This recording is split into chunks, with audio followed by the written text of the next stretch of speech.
안녕하세요. 저 구현웅입니다. 반갑습니다. 자, 오늘은 이제 그 해독에 대해서 말씀을 드릴 겁니다. 해독이라고 하는 거를 말씀을 드리기 전에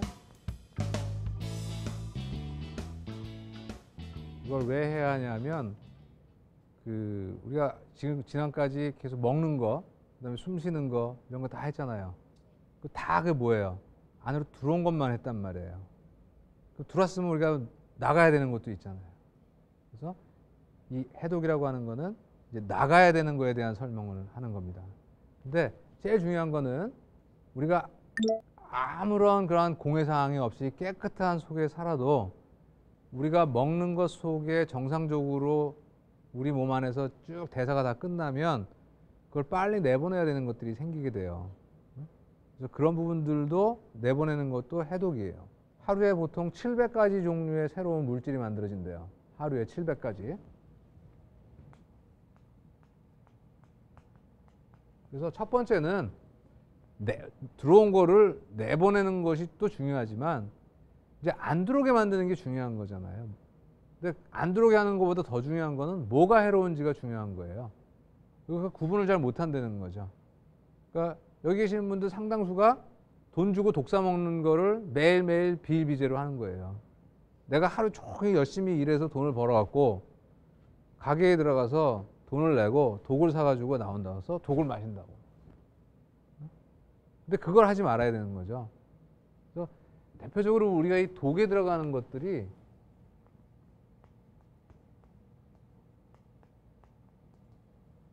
중금속, 그죠?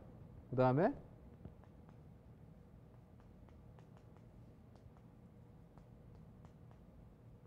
환경 호르몬, 이런 것들이 이제 대표적으로 우리 몸 안으로 들어오면 안 되는 것들이에요. 저희 예전에는 없던 거예요. 이 환경 호르몬 같은 경우에는 100년 전에 없었어요.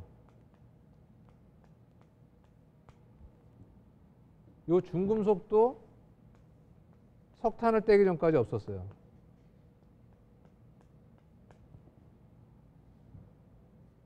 중금속이라는 거는 원래 땅 밑에 들어가 있던 거였거든요. 땅 밑에 들어가 있던 거였는데 우리가 석탄을 캐서 그거를 떼가지고 연료로 사용하니까 어떻게 돼요?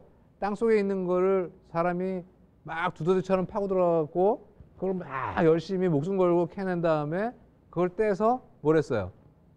증기기관도 돌리고 난방도 하고 했잖아요. 그럼 떼니까 뭐 연기가 나죠. 이렇게 올라가죠. 그걸 타고 중금속들이 하늘로 올라가서 비를 타고 바다로 내려가가지고 이게 뭐예요? 물고기가 먹기 시작을 하는 거예요. 여러분 이 중에 뭐 참치 회사에 다니시거나 뭐 참치 가게를 하시는 분이 계실지 모르지만 그게 대표적으로 중금속이 많이 있는 먹거리 중에 하나가 바다에서 나오는 생선입니다. 근데 그 중에서도 덩치 큰 생선들, 뭐가 제일 커요? 우리가 먹는 것 중에, 그죠? 물론 고래도 커요. 근데 고래는 요즘에 못 먹잖아요. 뭐 간혹 뭐 그물에 잡힌 거 이렇게 어떻게 해서 팔고 하지만 서울까지 올라오는 얘는 극히 드물고 뭐 포항이나 뭐 이런 데서 뭐 팔기도 하지만 대개 이제 제일 큰 생선은 참치라는 거죠. 그래서 먹이 사슬 중에 참치가 제일 끝에 있기 때문에 그래요. 그래서 참치는 맛도 있고 뭐 굉장히 좋지만 실제로 참치에 있어서는 중금속의 위험도가 높습니다. 그래서 가급적이면은 참치의 소모량을 줄이는 게 좋겠다. 그다음에 어디서 잡힌 거냐? 우리가 알 수가 없다는 거죠. 어디서 잡혔는지. 그래서 우리가 바다에서 나오는 것들 중에 이제 해양 오염이나 또 이런 먹이사슬의 맨 끝에 있기 때문에 참치 같은 것들은 이 중금속이 많이 오염되어 있을 거고요. 두 번째 중금속이 많이 오염되는 거는 농약이에요. 농약과 비료 안에 실제로 이제 상당히 많은 중금속들이 들어 있습니다. 치과에서 중금속을 많이 써요. 여러분들 알고 있었어요? 아마 여기 여러분들 입안에도 몇 개씩은 들어가 있을 수 있습니다. 여러분 이제 보통 치아가 이렇게 있으면 이렇게 이 안에 이렇게 홈들이 있죠. 이렇게 이 홈이 왜 있을까요? 이 홈은 치아가 처음 생길 때 이게 한 덩어리로 생기지 않았어요. 이 치아가 아래 어금니 같은 경우에는 이렇게 5개 덩어리가 따로따로 생겨가지고 붙은 거예요. 그 붙은 경계선이 홈입니다. 그러면 그 경계선은 되게 취약해요. 어? 서로 이게 붙었기 때문에 안 딱딱하다고 홈이. 그래서 우리가 음식물을 먹고 이걸 잘 못 닦아내면 얘가 입안에서 이제 부식이 돼가지고 거기가 이게 파이기 시작을 해요. 그래서 그게 충치가 되잖아요. 그럼 충치는 치료법이 딱 하나야. 갈아내고 메꾸는 거예요. 그 안에다가. 근데 가장 많이 사용하는 메꾸는 재료가 아말감. 아말감이라는 거예요. 저 아말감은 은하고 구리하고 주석하고 뭐 이런 여러 가지 금속을 파우더를 만들어 가지고 수은하고 반죽을 하면 처음에는 시멘트 물 부어 가지고 이렇게 개면 안 딱딱하잖아요. 그래서 이렇게 물렁물렁해요. 그래서 그걸 홈을 이렇게 파서 치아가 이렇게 있으면은 홈을 이렇게 파갖고 여기다가 아말감을 넣고 꾹꾹꾹 눌러서 요 모양을 이렇게 만들어줘서 24시간 지나면 이게 굳죠. 그때 수은이 들어가요. 그 다음에 치과에서 사용하는 금속 중에는 니켈도 들어가고 크롬도 들어갑니다. 니켈, 크롬은 중금속은 아니지만 실제로는 우리 몸에 그렇게 썩 좋은 건 아니에요. 근데 여러분들 입에는 안 들어갑니다. 그걸 만드는 사람들 입에 공기를 마시거나 그래요. 그래서 치과에 사용하는 데 있어서는 이러한 그 아말감에 들어가 있는 수은이라든지 또 이런 부분들이 우리 몸에 나쁠 수 있습니다. 왜 그러냐면 아말감은 원래 이론대로 얘기하면 1대1로 딱 결합이 되면요 수은이 유리되지 않는다고 그래요. 그런데 저게 환경적으로 1대1로 딱 반응을 일어나도록 하기가 굉장히 어렵습니다. 그래서 입안에서 이게 해보면 실을 눌러보면요 이게 잉여 수분들이 올라오는 경우들도 있어요. 근데 그거를 우리가 치과 가면 이렇게 빨아들이잖아요. 그 석션으로 절대 안 빨려요. 그럼 어떻게 돼요? 치과의사, 치과위생사, 환자 다 마시는 거예요. 그래서 가급적이면 여러분들이 앞으로 충치 치료 받으실 때에는 아말감으로는 치료 안 받으시는 게 좋을 겁니다. 그래서 이제 치과 치료 중에 이 중금속인 수은이 들어갈 수가 있어서 그런 부분이 우리가 접촉을 많이 할 수 있는 거고요. 그다음에 아까 얘기한 농약, 먹거리 중에서 이제 뭐 어류에 들어있는 중금속 이게 아주 이제 우리 몸에 중요한 독이죠. 자, 그다음에 이제 환경 호르몬이 이제 중요해요. 자, 여기도 보시면 이제 나가면 자판기 있잖아요. 여러분 그거 보통 300원짜리 뭐또 한 컵에 300원짜리에 컵을 뭐 1000원짜리 쓸 수는 없잖아요. 비싼 걸 쓰면은 비교적 좋은 걸로 코팅해서 이게 덜 나오게 하는 걸 쓸 수도 있겠지만 300원 받으면서 1000원짜리 컵 쓸 수는 없잖아요. 그러니까 그 컵은 대부분 다 이 환경 호르몬이 들어있는 그런 컵을 쓰는 거예요. 찬물을 담그면 그래도 괜찮습니다.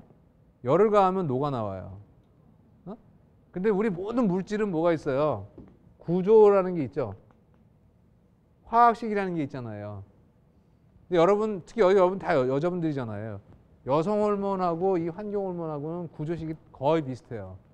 우리 몸은 말로 알아듣는 게 아니야. 야, 지금 환경 호르몬 들어간다. 이렇게 들어가는 게 아니라 신호를 받아들이는 거거든. 근데 그 신호 중에 대표적인 게 화학적 신호하고 전기적 신호예요.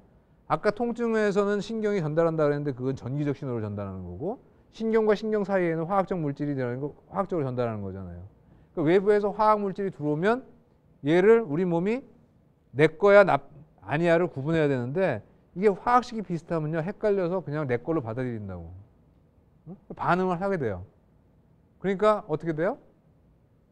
결국 내 몸에서는 많이 분비가 안 됐어도 외부에서 들어왔으니까 많이 반응하잖아요.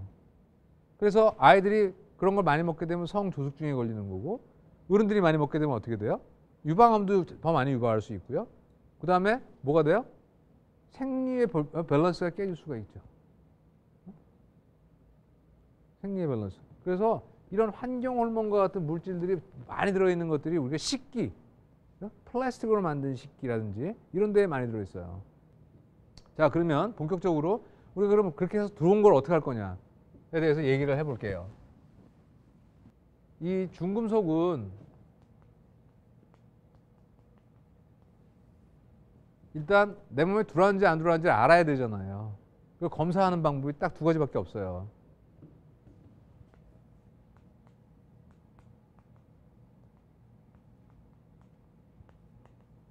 모발 검사하고 적혈구 검사입니다. 모발 검사하고. 그래서 여러분들 그 머리카락의 일정량을 채취를 해서 그거를 태워요. 그 젤을 만들어 가지고 그거를 특수한 기계에 넣으면 그 이제 모발에 들어있는 성분들을 분석할 수가 있어요. 그래서 이 모발 검사는 중금속이 들어있는지 없는지를 검사하는 거는 비교적 정확합니다. 근데 이 모발 검사가 뭐까지 되냐 하면 미네랄 검사까지 된다고 그래요. 근데 미네랄 검사는요, 이게 신빙성이 좀 떨어져요.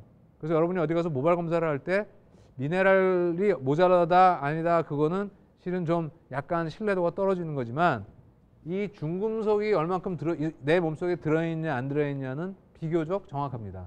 뭐 수은이나 카드뮴이나 이런 것들은 정확한 수치가 나와요. 그래서 모발을 잘라서 해야 되는데 주의사항이 하나 있어요. 머리에다가 뭔 짓을 하면 정확하게 안 나와요. 염색을 하거나 펌을 하거나 그러면 정확치가 않아서 그 심한 경우에는 빨리 해야 되겠는데 모발 검사를 빨리 해야 되겠는데 만약에 염색을 했다 그러면 다른 걸 이용해야 되는데 기준치가 달라져요. 다른 털을 이용하면. 그래서 기다려야 돼. 염색한 사람들은 염색한 지 얼마 안 돼 있으면은 그걸 기다리지 않으면 할 수 없어요. 그리고 끝에서 채취하는 게 아니라 목은 있는 데 채취를 해요. 아주 작은 양을 채취하니까 뭐 머리 깎고 이렇게 이런 수준은 아니에요. 그러니까 겁 안 내도 된다고. 그래서 모발을 통해서 우리가 중금속이 있는지를 알아낼 수가 있고 또 하나는 이제 적혈구를 통해서 알아서 피를 빼가지고 적혈구 안에 이제 그 얼마나 들어있는지 알 수 있어요. 그러니까 두 개 다 120일 정도 되는 거예요. 적혈구의 그 수명이 한 120일 정도 되는 거거든요. 그 동안에 이제 우리 몸에 들어왔으면 그 적혈구 안에 있다는 거예요. 모발도 마찬가지고. 그래서 그것이 있다 그러면 이제 중금속은 적극적으로 배출해야 됩니다. 그것이 우리 몸에 발암 물질이기도 하고 뭐 우리 대사를 굉장히 교란하고요. 다른 정상적인 그러한 미네랄이 들어온 과정을 차단해서 우리 영양 밸런스를 굉장히 급격히 나쁘게 만들어요. 그래서 미네랄은 절대 양이 부족한 경우도 있지만 비율이 잘못되는 경우가 많아요. 구리 같은 경우에 다른 미네랄과 밸런스가 깨지게 되면 문제를 일으키거든요. 근데 그런 것들이 구리가 흡수되는 과정을 중금속이 지가 자리를 딱 차지하고 있어가지고 못 들어오게 만들어서 미네랄 밸런스를 깨게 만드는 경우가 아주 많이 있습니다. 그래서 제가 알아내는 방법으로는 그래서 중금속을 알아내는 방법은 모발 검사하고 적혈구 검사를 통해서 우리가 알아냅니다. 자, 이제 알아냈어요. 그러면 이제 우리가 그거를 빼야 되잖아요. 그러니까 빼는 방법이 많아요. 자, 빼는 방법이 많다. 그 얘기 무슨 얘기일까요? 많다. 빼는 방법이 많다는 얘기는 잘 안 된다예요. 이 세상에 뭐 한 가지 방법이 없다 그러면 그건 다 되는 거예요, 실은. 되게.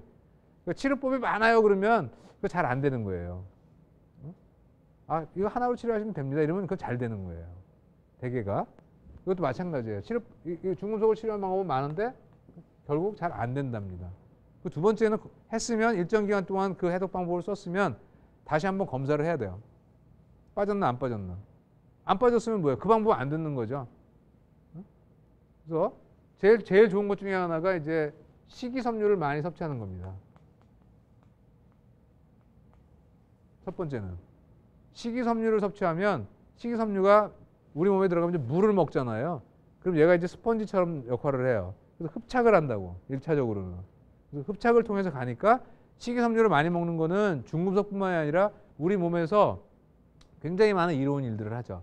그러니까 장내에서 어떤 역할을 하냐면 변의 볼륨을 많이 만들어서 장의 움직임을 자극해가지고 변비를 잘 일으키지 않아요. 변비를 막아주는 역할도 하고. 그래서 이 식이섬유들이 이제 이 중금속을 흡착을 해서 끌고 나가는 방법이 있습니다. 첫 번째 먹는 걸로는. 클로레라 같은 것도 실질적으로 중금속 해독에 상당히 좋은 그러한 방법이에요. 그래서 미국의 치과 의사들 뭐 이런 사람들은 영양식품을 먹을 때 치과 의사들이 아까 얘기한 것처럼 아말감을 많이 만지니까 수은을 많이 접촉하잖아요. 그래서 저도 이제 예전에는 클로렐라를 섭취한 적이 있습니다. 그래서 클로렐라를 섭취하게 되면 그 클로렐라 안에 들어있는 단백질과 또 식이섬유들이 흡착을 통해서 많이 끌고 나간다고 해서 먹어요. 먹었으면 해보면요. 별로 못 끌고 나갑니다. 그것들이. 또 식이섬유가 많이 들어있는 음식으로 대표적인 게 뭘까요? 양배추가 제일 식이섬유가 많이 들어있는 성분 중에 하나예요. 또 더 좋은 게 있어요? 사과입니다. 사과 하나가 양배추 한 덩어리하고 거의 비슷한 정도의 식이섬유가 들어있습니다. 그래서 그 식이섬유를 섭취하면 우리 장내에 있는 좋은 세균들의 먹이가 되고요. 그 먹이의 대사들이 우리 몸에 필요한 물질들을 만들어내요. 그래서 그러니까 일석이조 삼조가 되는 거죠. 그래서 두 번째 방법은 메탈로 치오네인이라고 하는 구조식을 지닌 성분들이 있습니다. 이게 복잡한 얘기인데요. 그러니까 건강기능식품이라고 생각하면 돼요. 그러니까 메탈로 치오네인의 구조를 가지고 있는 건강기능식품을 먹으면 이 중금속들과 얘네들이 결합을 해요. 그래서 끌고 나가는 역할을 합니다. 끌고 나가는 역할을. 그래서 이렇게 건강기능식품을 먹어서 하는 방법이 있는데 식이섬유를 먹던 메탈로 치오네인을 먹던 나중에 해보면 그 양이 별로 그렇게 많이 끌고 나가지 못합니다. 그래서 많은 양의 중금속이 들어있을 경우에는 그래서 결국은 치료로 들어가야 돼요. 여기까지는 실제로 따져보면 아주 뭐라 그럴까 치료라고 그러기보다는 우리가 생활 습관 속에서 뭐 건강기능식품을 먹거나 식이섬유가 많이 들어있는 음식을 먹는 거니까 치료라고까지 할 수는 없잖아요. 뭐 작은 양의 소량이 들어있을 때. 근데 검사상의 수치가 높고 또 여러 가지 다른 방법을 동원했는데 중금속이 잘 빠져나가지 않는다. 그러면 뭐를 해요? 그 다음부터는 치료를 해야 돼요. 그래서 그건 병원에서 적극적으로 하는 거거든요. 그러니까 치료에는 두 가지 방법이 있어요. 주사를 하는 방법이 있고요. 항문에 좌액을 넣는 방법이 있어요. 그래서 어떤 걸 하는 거냐면 EDTA라고 하는 화학적 성분이 있습니다. 그래서 저거는 킬레이션이라고 하는 이제 화학 반응을 하는데요. 치환이죠, 치환. 그래서 중금속을 물고 다른 물질이 돼가지고 바깥으로 나가는 거예요. 그래서 EDTA라고 하는 물질은 주로 어떨 때 또 치과에서 많이 쓰냐면 신경치료하는데 너무 이제 연세가 많아가지고 신경관이 이렇게 좁아져 있으면 EDTA를 집어넣게 되면 그 신경관에 석회화된 게 녹습니다. 치환 반응이 일어나서 물렁물렁해져요, 이 관이. 그래서 치료할 때 이걸 넓힐 수 있는 화학적 물질을 쓰기도 하는데 요거를 정맥 주사를 하거나 또 입으로 먹거나 좌약을 넣거나 해서 이제 우리 몸 안에 들어있는 다양한 중금속들을 결합시켜 가지고 끌고 나갑니다. 지금까지는 가장 이 중금속을 해독할 수 있는 유일한 방법 중에 하나입니다. 근데 이거는 정맥으로 주사를 놓거나 또는 입으로 먹거나 좌약을 넣어야 되기 때문에 부작용이 또 동반될 수 있어요. 그래서 반드시 전문으로 하시는 저 해독을 전문으로 하시는 선생님을 찾으셔가지고 그 선생님들의 그 모니터링 하에 지도하에 처방을 받아서 주사를 맞거나 약을 먹거나 좌약을 넣어서 일정 기간 동안 이제 사용을 하고 그리고 나서 다시 아까 제가 말씀드린 모발 검사나 적혈구 검사를 통해서 우리 몸 안에 혈중 안에 뭐예요? 중금속이 얼마큼 줄었느냐를 봐야 되는 거죠. 그래서 우리가 어떤 경로로 내가 중금속이 오염이 되는지를 찾는 거죠. 아까는 내가 뭐가 나쁜지를 알아야 되는 거고 두 번째는 내가 검사를 했는데 중금속이 오염이 됐다 그러면 어떻게 해요? 그거를 빼내야죠. 그 다음엔 어떻게 해요? 다시 안 걸리도록 하려면 뭐 때문에 그랬는지 알아야죠. 내가 화장품 때문에 그런 건지 먹은 것 때문에 그런 건지 뭐 우리가 공기로 들어온 건지 다 생각을 해야 되잖아요. 그래서 기본적으로는 해독이라고 하는 거는 세 가지 과정을 겪는 겁니다. 나쁜 거를 못 들어오게 막고 있으면은 검사해서 제거하고 세 번째는 다시 들어오지 않도록 뭐 때문에 들어왔는지 원인을 알아 제거하는 거죠. 그렇게 해서 우리가 중금속이 비만도 마찬가지입니다. 우리 몸에 들어와 있는 중금속을 저장해 놓는 세포가 비만 세포예요. 지방 세포예요. 그 지방 세포 그러니까 자꾸 살이 안 빠지면 중금속의 오염도 우리가 의심해 봐야 돼요. 나는 하려는 대로 다 하고 뭐 다 했는데도 살이 잘 안 빠진다 그러면 그거는 중금속의 오염도 우리가 생각을 해봐야 되는 겁니다. 왜? 지방세포에다가 다 저장하는 환경호르몬도 마찬가지예요. 중금속, 환경호르몬 나쁜 거 다 지방세포들이 갖고 있어요. 그래서 가급적 우리가 지방세포를 많이 안 갖는 게 중요해요. 그래서 아까 얘기한 우리가 운동을 하고 대사를 하는 거는 아주 중요하죠. 환경호르몬은 아직도 검사도 어렵고 두 번째 그걸 어떻게 해결해야 될지도 잘 모릅니다. 실질적으로. 그래서 어떻게 해야 돼요? 피해야 되죠. 그래서 집에서도 그렇고 바깥에 나가서도 그렇고 내가 사용하는 식기, 일회용품 또 이런 것들을 굉장히 우리가 주의를 기울여야 해요. 그래서 지금까지 말씀드린 게 이제 우리가 매일 먹은 거에 대한 부산물로 나오는 물질도 해독해야 되고 그 다음에 외부로부터 들어오는 중금속이나 환경호르몬에 대한 부분들도 저 3단계에 걸친 그러한 해독을 해야 될 겁니다. 그래서 건강에 있어서 여태까지 제가 10회 동안 쭉 말씀드린 것들이 이제 먹는 거, 움직이는 거, 숨 쉬는 거, 그다음에 어떻게 해요? 잠자는 거, 씹는 거, 또 해독하는 거 다 해서 7개의 카테고리로 저희가 쭉 말씀을 드린 겁니다. 내가 건강한 상태로 계속 죽을 때까지 제가 첫 시간에 얘기한 그 라이프 커브, 인생의 이 복잡다단한 곡선들을 이 끄트머리 꼭지점으로 옮겨서 우리가 99세까지 팔팔하게 살 수 있는 그러한 건강을 유지하는 방법론들을 쭉 얘기한 겁니다.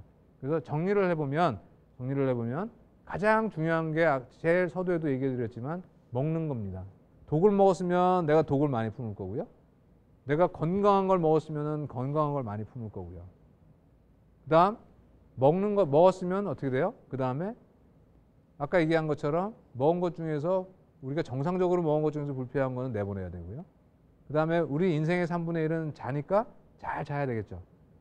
그 다음에 우린 동물이기 때문에 잘 움직여야 한다고 얘기했고요. 2분만 숨 못 쉬면 죽으니까 숨을 잘 쉬어야 된다고 그랬죠. 또 잘 먹고 소화를 시키려고 그러면 잘 씹어야 하고 잘 씹는 기관인 구강은 혀를 담고 있기 때문에 그것의 위치가 잘못되면 구조적으로 문제를 일으킨다고 설명했죠. 이렇게 우리 7가지 복잡하게 얽혀있는 시스템들을 여러분들이 제가 제시한 우리 몸의 사용 매뉴얼법대로 구조적으로 화학적으로 계속 잘 사용하신다 그러면 지금 이 곡선에서 얘기한 것처럼 이게 아프지 않고 건강하게 99세까지 굉장히 건강한 삶을 유지할 수 있는 방법을 이제 제시해 드린 겁니다.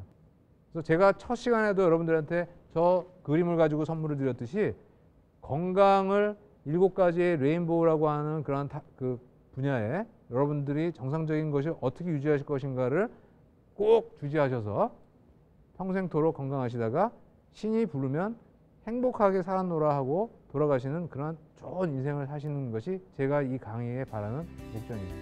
대단히 감사합니다.